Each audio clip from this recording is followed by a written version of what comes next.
Welcome to the Beauty of Breathing podcast. We are over here with Dr. Suraj. I'm going to let him introduce himself to you guys. Go for it. Well, thank you for having me, Renata. So just to introduce myself to everyone, I'm Dr. Suraj Vatish. I practice in Chelsea, London, and I form part of the Tongue, Tie and Breathing Centre here at Happy Kids Dental. My passion is always finding out the root cause, always asking the question why. I started my dental training in Valencia in Spain, and I trained as an oral surgeon and in periodontics. And then about 3-4 years ago, I found my calling doing tongue ties. Now, the funny story is actually I did tongue ties during my residency with scissors, and I swore I'd never, ever do them again. And now, literally, my day-to-day life is less implants, less surgery, more tongue tie releases. So life always brings you in really funny circles. Wow, that's incredible. I'm not sure, you guys on Instagram, please let me know how the volume is. Make sure you guys can hear it well. If you can also mute yourself on your phone, every time that you speak, I'm going to play your voice through mine. So I think that will work well. So keep the volume off and the mute. You can just mute your mic on there. Perfect. All right, great. So what made you get even interested in tongue ties? How did that all start? So it was actually quite accidental. So in the practice where I'm at, we had a lot of demand for tongue-tie patients and airway-based dentistry come in. And naturally, I was approached to come and take over this. And as I said to you, my training was doing it with scissors, doing it in the traditional oral surgery way, lifting the tongue up, snipping everything, and then doing a couple of stitches just to hold it in. And we then invested in a laser. So I said, okay, things are going to be probably a bit easier for me. And then I started to do Dr. Baxter's training, Dr. Zaghi's training, and I was like, this has answered so many of my questions. Like, I started to see things so differently.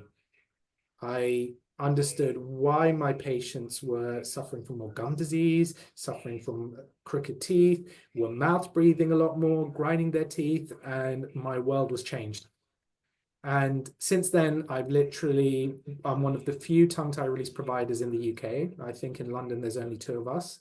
And we're both on a mission to kind of spread the word of early prevention, looking at the root cause and giving everyone all the information they need. Oh my goodness. Well, I know that we shared some patients before, and I'm so excited to have somebody in the UK. So many people, especially here on Instagram, come over to us and ask, is there anybody in the UK? Because the more that we learn in this field, the more we realize that it's not everyone who is trained in doing the release how Dr. Baxter or Dr. Zaghi teaches. So, from your training, how different was it before you were introduced to Dr. Baxter and Dr. Zaghi's technique? It's a huge difference. And I would say, like, it's the difference between, in Spanish, we say between the sky and the sea. Because the traditional way of doing a tongue tie release has always been like lift up the tongue, snip the fibers, and you're never told kind of when to stop. And you're not kind of training the tongue as a muscle. You're treating it as just like treating a skin tag where you're slicing, you get to your endpoint and you stop. And what I saw was my rate of reoccurrence was a lot higher. And that was then making me really doubt the procedure, because I said, what's the point of me putting my patients through a procedure that's not going to work, be successful? Now, what happened from that point onwards was that I then looked at the functional approach, how Dr. Baxter and Dr. Zaghi did. And I then started to see the tongue more as a mobile joint like the hip or like the knee. And that then definitely revolutionized my surgery. My complication rate dropped. My patient satisfaction rate went up a lot higher. And I actually saw visible change in people's lives, in their sleep, in their speaking, in their neck and back tension. And from a dentist point of view, we look at grinding teeth as a lot. So my implant patients who I was giving mouth guards to stop them grinding their teeth didn't need those mouth guards anymore. It was crazy. Wow. I do remember seeing research from Zagi showing a 91% in reduction of clenching and grinding on patients that had a tongue tie release. Over here, our listeners, please let us know right in the comments on Instagram or send us a message after this is on Beauty of Breathing to let us know, do you grind your teeth? Have you ever heard that maybe it could be caused by a tongue restriction? Somebody said, yes, my daughter had a snip and clip as a baby, and here we are at 6. What is the best um, way of going about this? If there's a parent out there who already had this procedure done and they're still seeing symptoms on their child, how long should they wait? What is usually the process like for a revision? So it depends on how the initial release was done, the Mhm. post-op follow-up. So, for example, in the UK, we do get a lot of patients who I see have had previous scissor releases done by their midwives, done by the hospitals, and they've not been given correct referrals to an osteopath, to an OT, and they've not been given any exercise post-release. So a lot of parents at that point were like, breastfeeding never improved, the symptoms stayed the same, and we just decided to get on with it. And what I always tell them, I say, if you've had a revision or a release, you want to get it, you want to start to see benefits within the 3 to 4 week mark. If not, then it's better you come back, you see your release provider, and then get a second opinion or see another release provider and find out what's going on, because at that point, things should be started to stable up. But it's always about the process, I say. It's not just the release. And that's one Mm. thing I've learned a lot more. It's a lot about in older patients, the myo, the body work, the pre-op preparation than actual surgery itself. Exactly. How important is working with other professionals for a baby with an IBCLC or a body professional for older patients with myofunctional therapy? What is the importance of a team approach when it comes to a tongue tie release in your office? It's essential. We only work with with a team-based approach. And I explain to patients the importance of why, because firstly, I'm not lactation trained. So I cannot support a baby on that side post release and the lactation device. I cannot diagnose any feeding issues. I can only release the tongue. But Mhm. to get optimal results, they do need to see a body worker like an osteopath or chiropractor for babies. They do need to see an IBCLC. And for older patients, we do pre-op, post-op myofunctional therapy with pre-op and post-op body work and speech and language therapy if needed as well. Very good. Do you have a certain requirement for a baby before a release? So ideally, I do like them to see an IBCLC before, Mhm. because in my experience, feeding is usually a bit difficult following a release. And some parents get very worried and scared because their child may not be feeding the same way. They may have some other feeding difficulties afterwards. So it's always very important to get that support from an IBCLC before. I have been seeing that some patients who have had pre-op osteopathy, I do find those tissues a bit softer to release as well. Now, Mm. I do obviously advise that wherever possible that they get at least a couple of sessions of osteopathy to see me. But sometimes if the child is too small and they're not gaining weight very quickly, we do kind of do that more post-operatively. Perfect. Somebody's asking, can there still be a significant problem even if breastfeeding is going well? It depends on obviously the structure as well. Now, as we know, the tongue helps function, the tongue helps develop the palate. It helps it's a switch for on and off the nose breathing. And so what we want to do is we want to make sure that all these things are happening at the same time. Now, when we look at breastfeeding, we need to make sure that the child is getting enough milk, he's putting on weight, and he's growing in the right percentile. Now, if following a tongue tie release, we're not seeing that, then that's something we need to take further advice on. Usually see a pediatrician, make sure the gut bacteria is okay, and there's no other underlying issue that we could have missed. This is a great question. What do the bodywork professionals do? What should we as parents ask for? It's going to depend on the age of the child. And I feel like that's a common question for parents. What exactly is bodywork? Even though we are not body professionals here, um, who do you usually work with where you are in the UK? So It's a common question I get asked as well. And I sat in with one of the osteopaths that I work with and refer to, and it looks almost as if they're doing Reiki or they're doing kind of nothing, because it's really strange to see, because they're talking to you, they're holding the baby in their hand, and then all of a sudden you see this baby who's really crying intense melt away into a pool of calmness. I do see the actual effects in the mouth. Now, when I compare patients who've had osteopathy post and pre and post release and patients who don't, those tissues are really tense in the patients who don't have it. What they actually do is they work on these other compensating muscles. So when the tongue's restricted, we get a lot of tension in the floor of the mouth, jaw, occiput back of the neck, and even up to the diaphragm. And a good osteopath or cranial osteopath will work on these tense passions and release them. And doing so, I believe it takes that stress off that tongue, which is now moving a lot more freely, and allows it to get into correct zone of function. So for adults, yes, this can definitely be done. For an adult, it will be a little bit different. Usually we recommend myofunctional therapy before, and I have several providers that will not release the patient unless I tell them that the patient is ready myofunctional wise to be able to have great results after that release.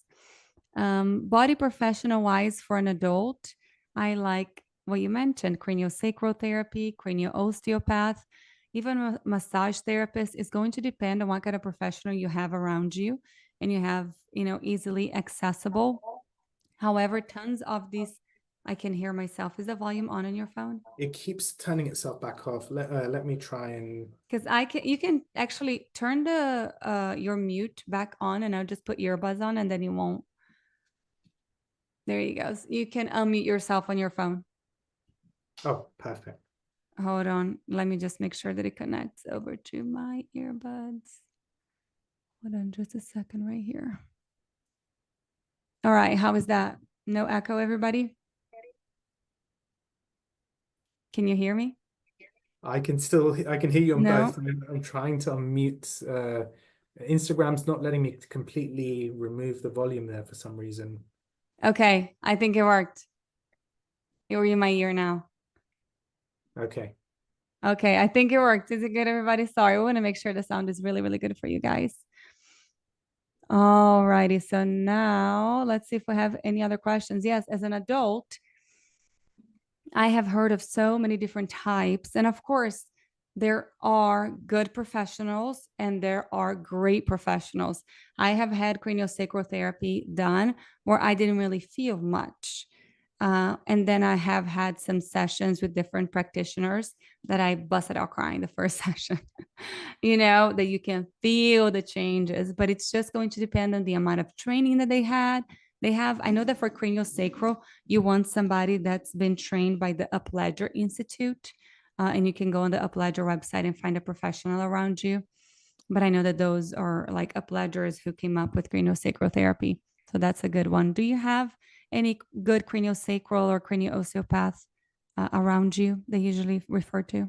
We do. We have quite a few. So I work very closely with Lucy Rayner, who's a traditional osteopath who's also trained in cranial work, Alexandra Freeman, and Laura Tilson Osteopathy, they're all traditional osteopaths who have done the cranial training. Now in the UK, cranial sacral therapy is not very well regulated. And I haven't, in my experience, found a very good, persistent one that I can say I can refer to, pure cranial sacral therapist. So I generally tend to refer to chiropractors or osteopaths who are cranial trained, and we get great results with those people. But usually what I tell parents to do is, if you're looking for an osteopath or a cranial sacral therapist, ask, do they have experience with tongue ties? Have they treated any patients in the past? And do they know what to do afterwards? Very, very good. Somebody's asking, Kevin is asking, what does post therapy look like for an adult tongue tie release in your practice? How often do you see them after? So the osteopath I work with, we're doing guided releases. So she's kind of almost. Those are amazing. Can you explain what a Oh, guided release is? so a guided release happens that we prepare the patient with pre-op myofunctional therapy, some body work a couple of days before, and my osteopath and I, we work together on the same day. She's got her hands on the patient's head, And as I'm releasing, she's feeling that tension kind of drop off those muscles. She's doing some work on those cranial, on the occiput, on the neck. And as soon as I finish, she's then doing her manipulations and working on those, the floor of the mouth and the upper thoracic area. And she's also done a course on face massage as well, which we're going to hopefully incorporate into our guided releases as well. Now, patients afterwards report that they've just been transported to another realm. They're Oh my really gosh. relaxed. They feel all the tension drop off. And for me, when I see these patients in about 1 week, when I do my first review, the healing is very fast. It's not very scabby. I'm not seeing those, like usually tongue tie healing, you get a lot of scabs coming up at that 1 week point. And these patients, they've got so much mobility. So usually what's happening, osteopaths are reporting that they're able to manipulate the joints a lot better. They're not having to force the joints to get into the correct position. All of a sudden, the fascia work becomes a lot easier to work on. And I'm seeing this in real time as well. I'm feeling my osteopath's like, wait, this the occiput's kind of dropped off. This side is a bit stiff still. And then I'm looking at those fibers when I'm releasing, and I'm like, is this making any difference? And I can then guide the releases guided by both of us working together to see safely what we can release at that point. Wow. How long does it usually take for an adult release? So my surgical time is now about 15 minutes maximum. Wow. So it's really kind of smooth, and that includes obviously initial incisions, sutures, and periapical glue afterwards. But I put that down to having a very good nurse who always knows Mm-hmm. where I'm working and having a lovely laser that I can work with at the same time. So how different are those from a baby's release? So a baby's release is a lot, I would say, faster. Baby's release almost takes a few seconds. We're Wow. not going very deep in a baby's release. We want to kind of preserve the genioglossus, which now in adults we start to do as well. And we're kind of working a lot more with body work in that sense. But a baby's release is you're leaving a diamond. I'm not suturing babies as such yet. I know there are some practitioners now starting to suture babies. I've had to suture one baby because I did see an artery which I preserved with the laser, so I put a stitch in just because I didn't want anything to happen to it. Mm-hmm. But it's not the easiest task, and even with someone who would like me who loves my sutures, I wish I could be able to put them on babies, but and kind of reduce the emphasis on the parents for aftercare. But with babies, I'm usually leaving an open wound, and the parents are doing post-op care about 3 times a day. Amazing. I will answer the same question that Kevin asked. What does post therapy look like for an adult tongue tie release with the myofunctional therapy perspective? If there's no sutures, I'll see this patient about 3 days after. If there are sutures, I'll see this patient about 5 to 7 days after the release. However, I'd rather all of my adult patients have sutures. I really fight with my patients for them to go to a provider that I'm used to working with, because we are, on the same uh, thought process when it comes to pre and post release. Also, I will start with exercises first, and then we start with stretches after all the sutures come off. I don't usually start working with a patient with chewing or swallowing until way after the patient is healed. That's whenever we start adding a little bit of that. I don't work with that before the release either, because I can't push somebody to swallow a certain way if their tongue is restricted. So I'll wait until the release is done before I even do that. So we can vary 8 sessions, 10 sessions, 18 sessions. It really varies patient by patient how much post-op we're going to need. If somebody is super low tone, it's going to take a little bit longer for the muscles to respond. If somebody doesn't eat red meat, it's going to take longer for the muscles to respond. Muscle needs movement and food, protein. Um, Another question. My daughter is 14 and had an expander. What measurement should she have after? Her ortho seems to believe 37 is not all women and she won't measure. She does not seem to know about myotherapy. So this is a little bit different than the tongue tie um, topic that we have today. Do you want to touch on this at all? So obviously I work with a lot of functional orthodontists, and There are some ranges of where the palate should be, and obviously we want to push for around 37 to 40 millimeters. But what I always say to everyone, you want to see that tongue when you do a suction hold kind of fit in around the area. Now, I'm the worst person to show you because I've got a tongue space issue myself. So, like Renata, yeah. So I've had expansion now. I know I had 4 premolars removed, so I've been compressed because of I was a mouth breather when I was younger because of a lot of allergies. And although my mother did try her best to take me to everyone and said, why is he always constantly breathing through his mouth? What's going on here? No one ever knew the answer why. So at 13 years old, I had braces. The orthodontist decided to remove 4 of my premolars, close everything, give me a very kind of, I'd say, I've got a nice smile. You can see I've got straight teeth. Mm-hmm. Is it functional? Still, my molars don't meet yet. I've got a slight tongue space issue, so I'm prone to the odd snoring. But had we had the information that my mother was going at from when I was very young, I don't think I would be in the same position I would be right now. So that's another thing I really advocate for is getting the right help early. If your child's mouth breathing, see a functional orthodontist, ask your questions, go to your GP, go to your dentist, and really ask them, well, why is my child breathing through their mouth? Yes, every time we talk about tongue tie releases, we do have to address tongue space issues. So, is it safe to release the tongue or not based on if there's good space or not? If your orthodontist do not know about myofunctional therapy, I would go ahead and contact a myofunctional therapist. Every single time there's a structural change, you also need to address the muscle so the muscle functions properly and it has enough tone and it has enough strength. So starting myo now with your 14-year-old daughter will be perfect. Also, there's no perfect number. Like Dr. Suraj said, there's this range that we try to stay in between.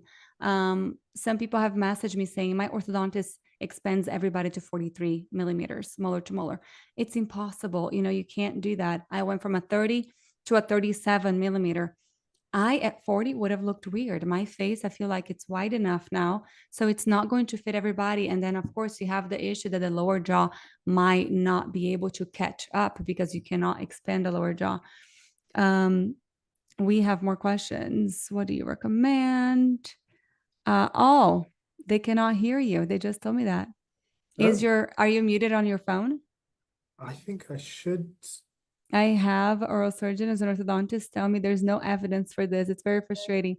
Evidence for tongue tie or evidence for, oh, guys, I totally missed this thing that there was no sound. Did you put your microphone on again on the Oh, I phone? think I put it on again, yeah.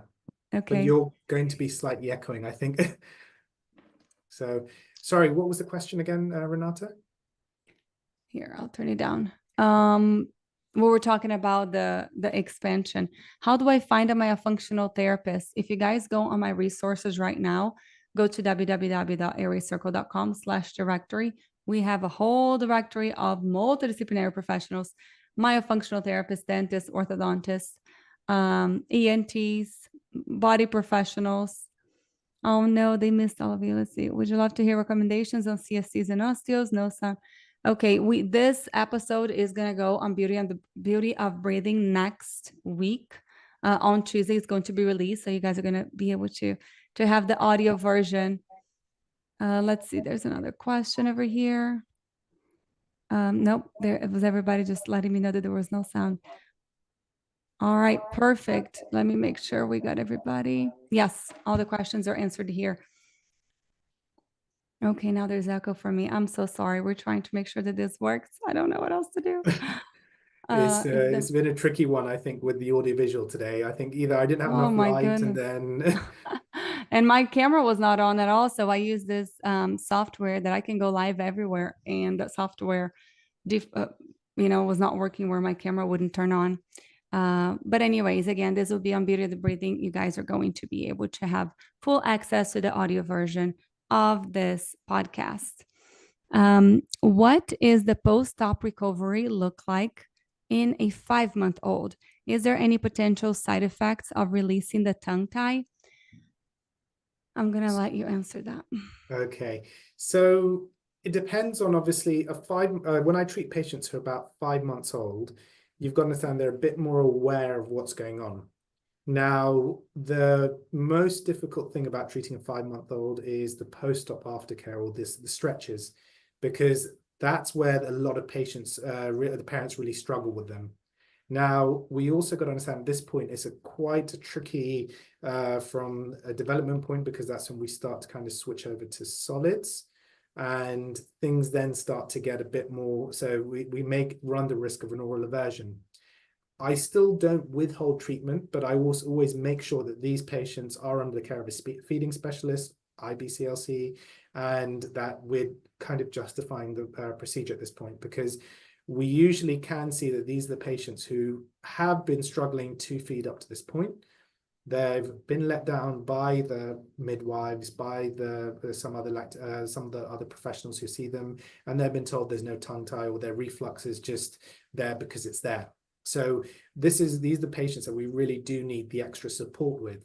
But if there's indications, or if there's symptoms that we're worried about, like still refluxing, colicky, very windy, sleeping with their mouth open, and you see your baby's always tight and not sleeping well, that would be an indication for me for treatment. But I would make you see a feeding specialist first, get a feeding plan in place just in case, to reduce the risk of any oral aversions that could be potentially caused by the release or the post-op exercises. Somebody did ask me yesterday, she decided to stop breastfeeding. And she said, what are there any possible issues that could happen afterwards if I don't release my newborn right now? Baby was found to have a lip tie and a tongue tie. If moms gave up on breastfeeding and they are deciding, or they're pumping, or they are feeding formula, whatever their decision was, what are some possible consequences in the future? And I am going to add that usually my advice to these moms are, whatever it's in your heart is the right answer. You're going to have many friends and professionals and family members, everybody trying to give you advice. But if you are in those early stages of breastfeeding, it is extremely difficult. And if for some reason you decide that it's not for you, it is okay. Your mental health first, your baby is going to get the nutrition that they need. However, we are in airway, so we're just going to mention what we see with several children and adults that did not get their ties released. It's not everybody. This is just generalized information that may affect you or it may not. I 100% agree with what you've said. And what I always tell parents and patients as well, my job is to guide you. And we can only guide you based on what we see. So I see babies, I see toddlers, I see adults. And I kind of see patients go through one of two routes. We see a small percentage of population. So I've seen anterior grade 4 tongue ties, and they've come to me as adults just because they can't stick their tongue out or wanted to lick an ice cream. And when I asked them about their sleep, their speech, I've even had one patient who had a very, very well-developed jaw and had no tongue space issues for a grade 4, which for me was like, wow. But this is these are small percentages of the population. So what I say to you, you can either be one of these patients who compensates and their body's able to work that 80 to 90% or whatever percentage harder than someone who's not tongue-tied. So the way I describe it as well, a bit dramatic, is you've got one leg and you might have managed to run the marathon. Not everyone with one leg can run a marathon, but you'll get those people who will push through it and make sure everything's fine. Amazing. That's one option. Option number 2 is you may start to see sleeping issues. So you may start to see snoring, early signs of sleep disordered breathing, which will affect behavior, which will affect how the child functions. You'll see mouth breathing, which also will lead to enlarged tonsils, reduce the airflow and oxygen in the body, increasing the sympathetic nervous system stimulation a lot more. You may see some speech issues, and you may see poorly developed mouths or palates and needing orthodontic treatment later on in life anyway, as we speak. So it's always, like I tell parents, I said, end of the day, I'm here to guide you. It's your child. I want you to make an informed decision. I don't want to be the one telling you this is what you need to do. My job is to give you all the information, present to you the different options, what can go on. You take your time and you decide what you feel is best for your child. And I'll support you through no matter what you decide. Exactly. Even if it's a case of me saying, okay, you bring your child to me every month to say, okay, Dr. Suraj, is it okay if I have a look and see if my child is feeding well, the development's going well? And I'll be like, okay, well, it's going well so far. We can carry on watching it and we can always do treatment later on. I'm here to support my patients for that. Very good. I feel like, however, that was one of the mistakes that I made. In a way, when Yeah. Benny was born, my youngest one, I knew what a tongue tie or what a lip tie were. When Zoe was born, I did not. So she had both, and I missed both. Yeah. And she was, regurgitating milk. I mean, it was coming out of her nose. She was turning purple 3 times. I had to turn her upside down, suck her nose because she was choking on it. She was the colicky baby. They Yeah. used to start crying every night at 9 p.m. and go until 11 p.m., 1 in the morning, sometimes nonstop for 6 months. I dealt with that. And I did know she was gaining weight slower, but she was gaining weight. But she just cried a lot. I had so much pain. I cried for 12 weeks with Zoe, for 8 weeks with Benny. I'll never forget. However, when I knew about things with Benny, I had an ENT on, um, immediately on my phone number. I called him the day that I had Benny, and he came in hours later to release him. It was just a phonotomy, which is a snip. They barely released some of the tongue tie. It was not a full release, and everybody, including myself, missed the lip. The way that I looked at the lip, I did not lift all the way up. Oh, I went like this instead of pulling the lip out and over. So I really missed the lip tie. And as he got older, I saw that it just, how obvious it was. But I kept pushing. I had PPD after Benny. I couldn't get out of the house. My closer mhm. provider was 2 hours away. And I still had pain even after his sternotomy got a little bit better, but still not great. Um, and I just kept pushing. So I said, no, okay, 3 months. No, let's wait a little bit more, 6 months. And I feel like the older he got, the harder it got for me as a mom to decide to go through with the release. And then there are some providers that will not I even just need this light release on. toddlers. There are some providers that don't even will not even release toddlers. What do you usually recommend for this that age, whenever they start moving out a lot and it's a little bit harder? How differently do you do those releases? So when, for example, I treat a toddler or I treat someone over the age of 1, it's a very tricky area because we've got teeth to contend with when parents are doing the stretches. We've got a child who's probably got some structural issues to work in. The body's been very tight because of the tie as well. So what we kind of aim to do at that point, I kind of do is aim to kind of limit the damage going forward. So make things a bit easier for them. And my patients know that when I do a release on a toddler, that they probably may need a second release when they're a bit older. Now, we do have use of obviously correct restraint methods here to make Mm-hmm. sure that they're nice and still. And I do feel that using a CO2 laser makes the release a lot safer and cleaner. For Mm-hmm. example, it does allow me within a few seconds to get, if I've got good surgical visibility, which we usually get with our methods, we can get a nice clean release in about a minute. And Wow. with the effects of the topical anesthesia, which we've got is really strong, it's almost as if the child is having a blood test. So children will have the same kind of discomfort they have when they're going to get their jabs or having a discomfort. And then afterwards, you give them some Calpol or Tylenol, and then they usually almost forget about it. And at that point, some of them, you'll be surprised how resilient children are. They almost go to my waiting room downstairs where we've got a huge pirate ship, and they're playing, and the parents are like, we didn't even know. So he didn't even act like he had a procedure done. Mm-hmm. Oh my goodness. So I guess that's one of the things that I regret. I should not have waited as long as I did, because as he got older, I kept going, what's going to be harder? It's going to be harder to hold them. Now they know what's Yeah, going on. Now they're going to fight more. So if you're in doubt, talk to your professionals, find some good people to evaluate your child, and you can make a decision, informed decision that way. Somebody said ENT in the UK often miss the full release needed. There you go. Now you have Dr. Suraj that you can go to, and he will be able to help you. My thank goodness, you. this has been such a wonderful chat with you. Any last remarks you would like to share with our audience? Well, firstly, it's been a pleasure to speak to you as well, and thank you for having me. I know amongst all the, for example, the lighting and everything, but I'm sure we can figure that out. But last thing I want to say to everyone is always ask the question why. Now, a lot of health professionals will come to you and tell you the reason for a lot of things. They'll tell you, you've got this, you've got that. Now, what I'm trying to educate people is ask why and Mm-hmm. the importance of breathing. I think in the UK, we have a very symptomatic based approach to treating with issues. You've got a headache, your GP is going to give you some paracetamol, and that's it. No one ever asks why. We've got a lot of children I'm working with behavioral disorders who have been put on ADHD medicine, who I Mm-hmm. believe has never, their breathing has never been addressed.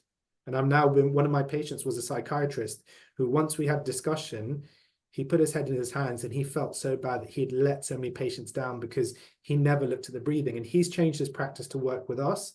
He's actually sending us over the children with slight behavioral issues and saying, well, look, I think first get a breathing assessment, look at your breathing. He's even referring to our myofunctional therapist in-house because he Mm-hmm. finds that that's actually aiding his therapy that he's doing. So if I'm going to say to everyone, always ask the question why, and trust your gut for mothers.